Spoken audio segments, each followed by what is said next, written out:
Hello and welcome to Talk is Cheap. Now, the following episode is scheduled for 5 top Survivor Series matches, a Big Boss Book Club idea. So, when I say thank you for inviting me onto the Big Boss Book Club, go and check his podcast out. He will have more than just himself talking. I'll be on there as well as a couple of other people as well. But this is just my top 5 picks. Hope you find it very interesting. Some things that you've probably never seen or want to go back and rewatch.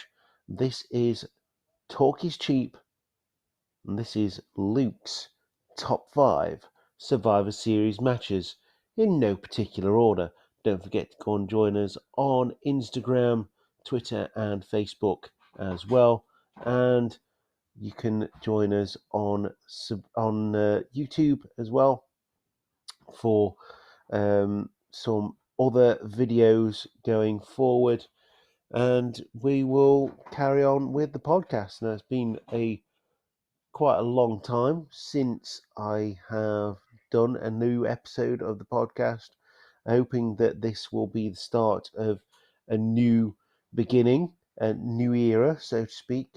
Again, please enjoy, and I will leave you to it. At this point, talk is cheap. Plain and simple, I want to fight!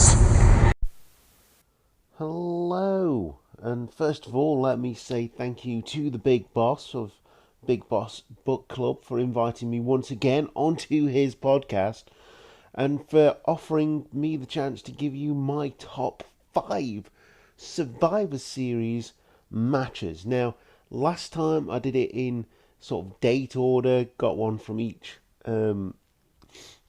decade.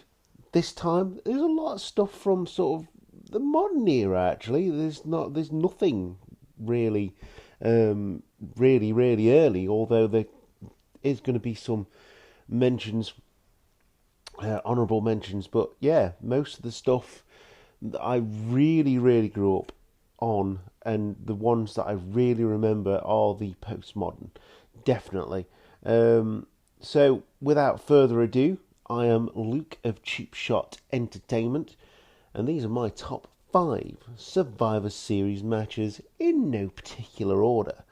Now, number 1 on my list is Bret Hart versus Stone Cold Steve Austin from 1996. Now, I remember this one. It is an image used still today.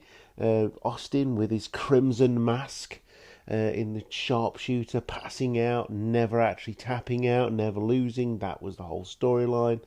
Bret Hart becoming more heelish as he went along, as people started cheering Stone Cold Steve Austin, the ultimate babyface, making a turn based on people's reactions to someone who just didn't give a damn.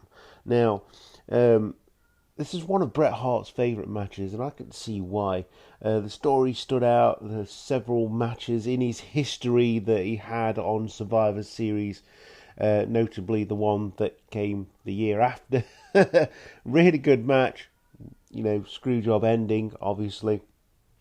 I haven't included that one on the list based on the ending. But this time around, excellence of execution. He did manage to best Stone Cold Steve Austin, something he couldn't quite do up to this point, and he did it on the biggest stage at the time in Madison Square Garden. And like I say, despite Bret Hart being a fan favourite, Austin gained a lot of followers on this night, including yours truly. And let's face it, back in 1996, I would have been around about 13 years old, so I was very influenced by these two, growing up with Bret Hart and then progressing on to Stone Cold Steve Austin. It seemed like a passing of the torch. The match was intense. It showed Austin for what he could do outside of raising his middle finger and drinking beer and stunning the boss, although that would come later on, obviously. Very much still in progression from and transition from the ringmaster to Stone Cold Steve Austin. And this match, it is a wrestling match. There is a lot of beating up of each other, but there's a lot of wrestling moves in here as well. It is an outstanding match, and Bret Hart pushed Stone Cold to the limit, and vice versa. It really did show Austin pulling out all the stops here, try to beat the Hitman at his own game, and with the Texas Cloverleaf, the $1 Million Dream, the one that he used as the ringmaster, and it just went back and forth, and it was an absolute classic from start to finish. Hart went into the ring post. Austin slapped himself in the post as well. Hart sleeper hold, and the Hitman may have sold the stunner better than anyone has ever sold it, including The Rock. I'm going to say that, including The Rock. And the match, like I say, it was a preview door to the greatness that would come of Austin, and testament to Bret Hart and how much he was a student of the game. Now, if you didn't like this match, you don't like wrestling, because this is one of the most quintessential matches that I've ever seen. Really, truly is. Really, really good. Really good. And you can't speak about Survivor Series without mentioning the Elimination Chamber.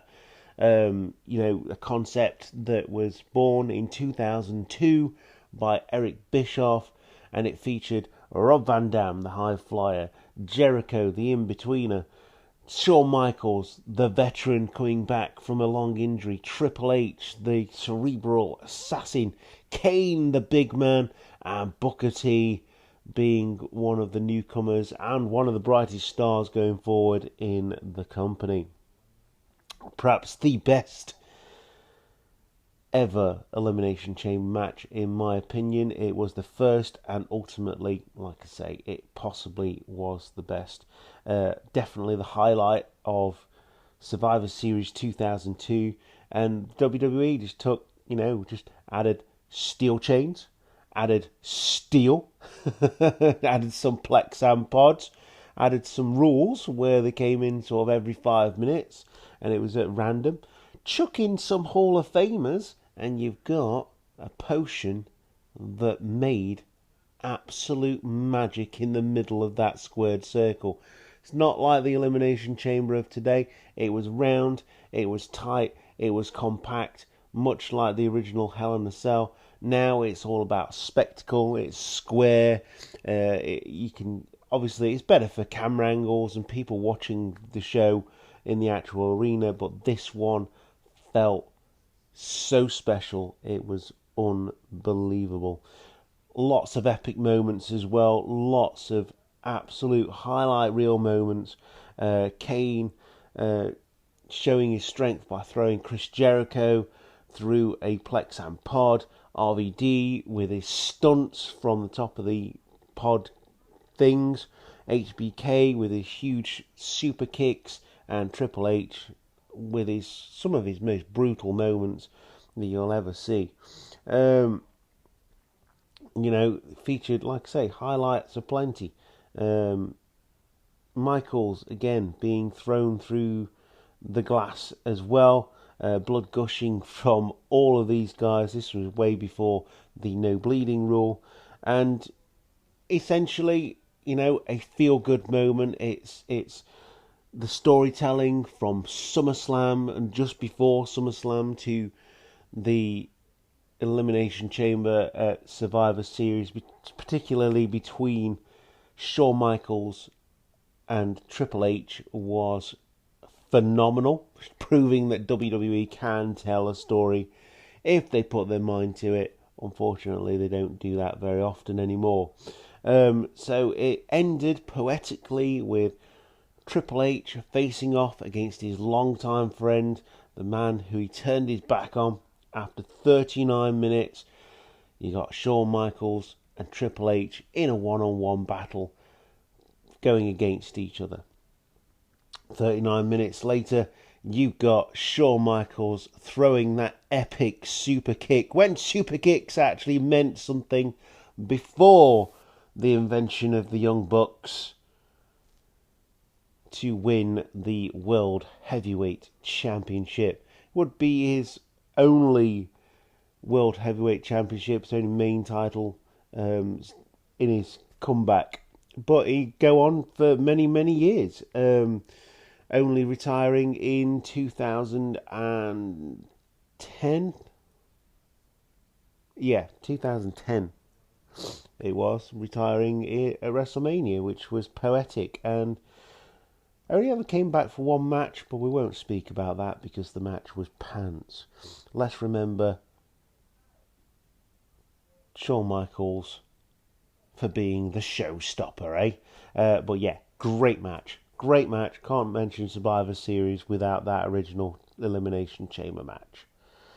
Speaking of eliminations and Survivor Series 2002, like I mentioned, if you watch my video talking about Rebellion 2001, my retro reviews on Cheap Shot Entertainment, there's a triple threat tag team elimination match for the WWE Tag Team Championships, the SmackDown exclusive championships held so beautifully by Stephanie McMahon when she introduced them. This was obviously just after the brand split, but this shows how much talent SmackDown had, and the reason that I'm a SmackDown lad. Edge and Rey Mysterio formed one tag team. Kurt Angle and Chris Benoit formed the second tag team, and Los Guerreros, that is Eddie and Chavo, formed the third tag team. Now, that is excitement enough, but blink and you miss it. This match was absolutely awesome, and if it wasn't for the Elimination Chamber match, this one would have been the showstopper, the one of the night that took all of the plaudits for me. And I can't wait to actually watch the whole show when I do my retro review next year. Like I say, had fantastic everything. It was just brilliant from start to finish. And, you know, it's fast paced. It had a lot of star power. It had, you know, suplexes and meanness, as well as jumping and flips and lying, cheating and stealing. It was just the classic triple threat tag team match. Add in the elimination there, and you've got the recipe for something really, really good. And all six stepped up their game, knowing that they weren't quite in the main event. They were in a tag team match. Why not? It's your time to shine. Show the tag team division what you could do. Like I say, as I mentioned in my Rebellion review, back end of 2001, the tag team division had gone from being absolutely epic and coming down, really, splitting off of the really big tag teams at this point. Edge and Christian were split. The Hardy Boys were on the verge of a split, and then come the draft, the Dudley Boys would split as well. So, you know, you just don't know what you're going to get from a draft, and I think that's what they go for. Chris Benoit and Angle were a phenomenal team, the first ever SmackDown WWE Tag Team Champions, and Angle and Mysterio were just putting on a clinic. Reversals, counters, submissions, combos, exciting spots from all six guys, and this was an absolute masterpiece of tag team wrestling.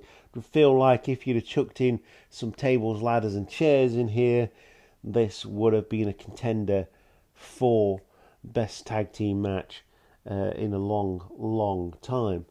Again, one of my favourites. That's why it's on the list. Next up, we have, how could you mention Survivor Series without The Undertaker? But it's not the one you're probably thinking of. because although that will get an honourable mention because it was the birth of the Dead Man beating Hulk Hogan at Survivor Series 1991, this one features The Undertaker going against Batista in the match that The Undertaker helped to build.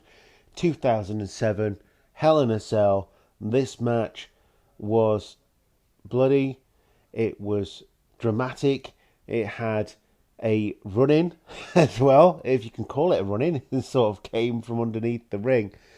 And yeah, it had everything. Obviously, like I say, the cell was a little bit tighter back then. I think they just started making it slightly bigger at this point, just so the guys could get around and perform more stunts on the outside. But like I say, Mr. Hell in a Cell himself, pretty much been in every single Hell in a Cell that you can possibly think of. And he's always performed in those Hell in a Cells right up until WrestleMania 32, wasn't it? With his last Hell in a Cell match. And throwing Batista, and you've just got the recipe for a classic. I mean, these two had a huge feud around about that time. And, it was just so epic. I mean, the following year, Undertaker would win the World Heavyweight Championship once again.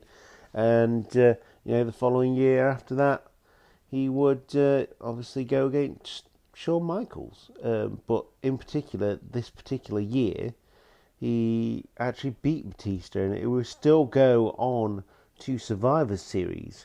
A bloody battle.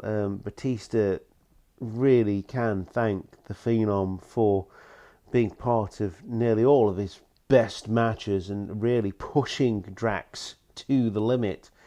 In this one, Batista took a steel chair to the throat. Undertaker's old school got turned into a spine buster, and the Dead Man went through a table courtesy of the Batista Bomb.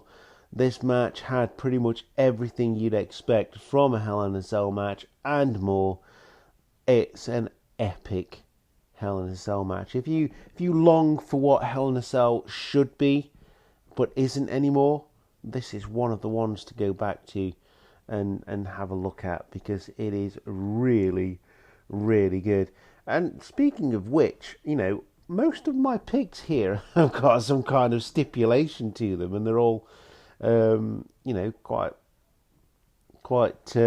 hardcore, really. Survivor Series has had a history of producing some really good matches with great stipulations. Again, something that doesn't happen anymore, because I'm going to rant now, because all the stipulation matches now have pay-per-views named after them. I don't get it. Use the stipulations when you need to end a feud. That's what they're for. Anyway, Batista versus The Undertaker. Another pick on this list. That is number 4 pick. Number 5 pick is a last man standing match. And it is between Triple H and Ric Flair. So there's definitely a correlation between all the participants of all of these matches here as we go on. So, like I say, Triple H versus Ric Flair, teacher versus student, rather, and the implosion of Evolution, and interference endings sometimes take away from a match. The haunting image of Edge delivering a concerto to The Undertaker at the end of his match with Batista in the Hell in a Cell. Not many people got excited when such a classic was, they saw on paper. Triple H versus Ric Flair. Ric Flair doesn't stand a chance. He's not going to be anywhere near Triple H when it comes to a last man standing match. How the veteran proved us all wrong.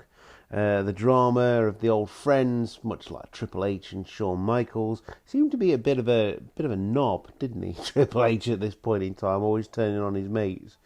Bitter enemies. The mentee turning on the mentor, the student turning on the teacher. Combined top-notch performances by both guys. Ric Flair really changing the way he does things to go against Triple H. These men absolutely stole the show back in 2005 at Survivor Series, and it was the year that John Cena came to be, really the evolution of John Cena. And these two guys, Triple H and Ric Flair, took the show and just made it work for them. It turns gruesome. Of course it is going to. It's a last man standing match. You have to beat your opponent so much that they can't stand up. Triple H opened Ric Flair's head up with a screwdriver, for example, and the Nature Boy spent the rest of the night wearing his vintage crimson mask, only how Ric Flair could, because of his very white blonde hair. Just added to the nature of the match.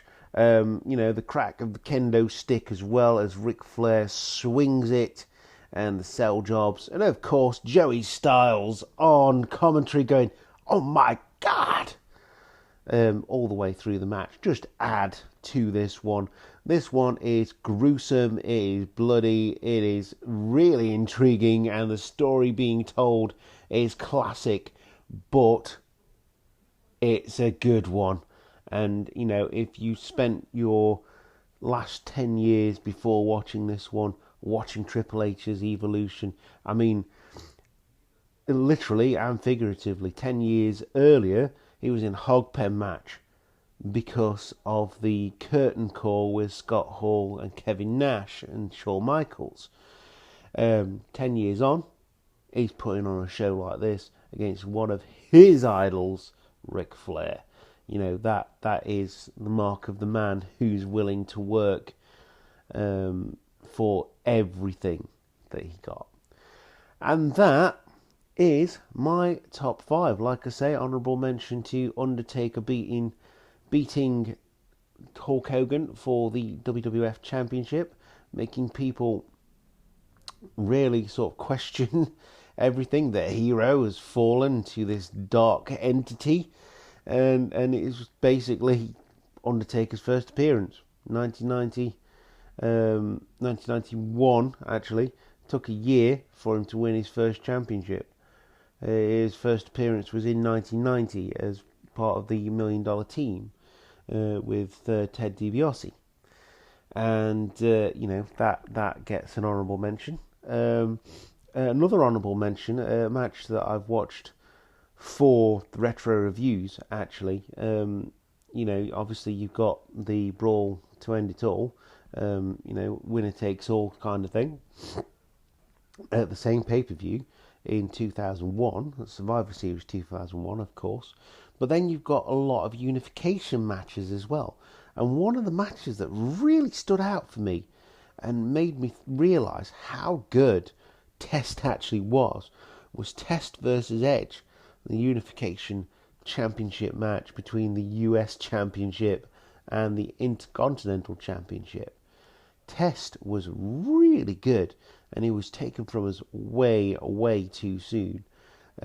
Just a sort of, that's the wrestling biz kind of thing. But yeah, these two put on an absolute clinic, and again, if it wasn't for that winner-take-all brawl at the end of the night, these two would have stolen the show on that night as well.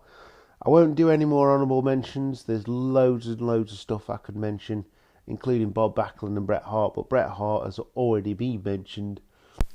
And so that leads me to finish on that. So that is my top 5 Survivor Series matches. So many that it's really hard to pick, but I'm quite proud of the picks that I've made. Quite obscure, and hopefully I've given you something to go away and watch. So, without further ado, and to finish off and sign off, I've been Luke from Cheap Shot Entertainment. Make sure you join me on Twitter, Instagram, and Facebook. Other places to go and follow: Aspire Wrestling Alliance. You may just see someone or hear someone that you find familiar in their voice. Squared Circle Jobbers, I'm going to give an honourable mention to as well. And of course, thank you to the big boss for inviting me on the podcast. Once again, I've been Luke. Take care. Goodbye. So, thank you once again for listening to the podcast. No, I've been very much absent for the last couple of months. And like I say, I'm hoping that will change.